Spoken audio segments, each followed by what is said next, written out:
بسم اللہ الرحمن الرحیم۔ السلام علیکم ورحمۃ اللہ وبرکاتہ۔ محترم ناظرین، آج کی اس ویڈیو میں ہم آپ کے لیے کمال کا نسخہ لے کے آئے ہیں جو آپ کے مردانہ طاقت کے لیے اور خاص طور پر مشزنی والوں کے لیے، اوور ایج والوں کے لیے، اور جن لوگوں کے اندر اولاد پیدا نہیں ہو رہی، جن کے جراثیم انکریز نہیں ہو رہے، بڑھ نہیں رہے، جن کے اندر پس سیل زیادہ ہے، اور کمر درد کے لیے، موروں کے درد کے لیے، جن کے اندر قوت با کی کمی ہے، مادہ منویہ پتلا ہے اور بالکل ان کا منی بن نہیں رہا، ان کے لیے کمال کی چیز ہے۔ یہ وہ نسخہ ہے جو آپ کے اندر منی کی اتنی مقدار بڑھا دے گا کہ آپ کے اندر مسل بلڈ ہونے لگ جائیں گے، ٹیسٹوسٹیرون انکریز ہو جائے گا، بڑھ جائے گا، آپ کی میموری بوسٹ ہو جائے گی۔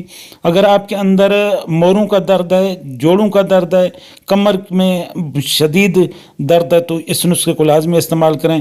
3 چیزوں پر مشتمل نسخہ ہے۔ سب سے پہلی چیز جو ہے یہ موصلی سیاہ ہے، آپ کے سامنے ہے۔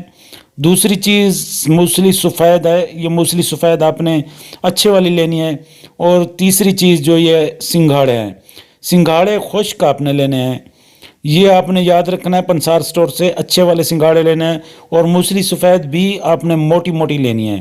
ان سب کو آپ نے بریک پیس لینا ہے۔ بریک پیسنے کے بعد الگ الگ پیسنا ہے، اس کے بعد مکس کر دیں۔ مکس کرنے کے بعد آپ نے اس میں سے 1 چمچ، بڑا چمچ، ½ کلو دودھ میں ڈالیں، اس کو پکائیں۔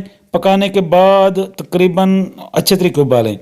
یہ موصلی سیاہ ہے، یہ والی، اور پہلے والے سنگھاڑے تھے، اور جو نا اس کے اگلی جو ہے وہ یہ موصلی سفید ہے، یہ والی موصلی سفید ہوگی۔ اب اس کو آپ نے پکانا ہے اچھے طریقے سے۔ جب 1 پاؤ جتنا دودھ رہ جائے نیچے اتار کر رکھ دیں۔ پھر اس میں آپ نے میٹھا شہد کا ملانا ہے، یہ والا نہیں ملانا، مصری نہیں ملانی، چینی نہیں ملانی، شہد ملانا ہے 2 چمچ۔ اس کو آپ نے رات کو رکھ دینا ہے، صبح اٹھ کر نہار منہ آپ اس سے کھائیں، انشاءاللہ اس سے بہترین رزلٹ ملے گا۔ اور زبردست نسخہ ہے، آپ کے اندر منی پیدا کرے گا، وافر مقدار میں گاڑھی کرے گا، اور آپ کے اندر طاقت کے اتنا جوبن طاقت اتنا آئے گی کہ جوبن پیدا ہو جائے گا۔ بوڑھا شخص بھی انشاءاللہ سر رات اس کے اندر طاقت رہے گی۔ دوستو، اگر آپ کو ہماری ویڈیو پسند ہو، ہمارے چینل سبسکرائب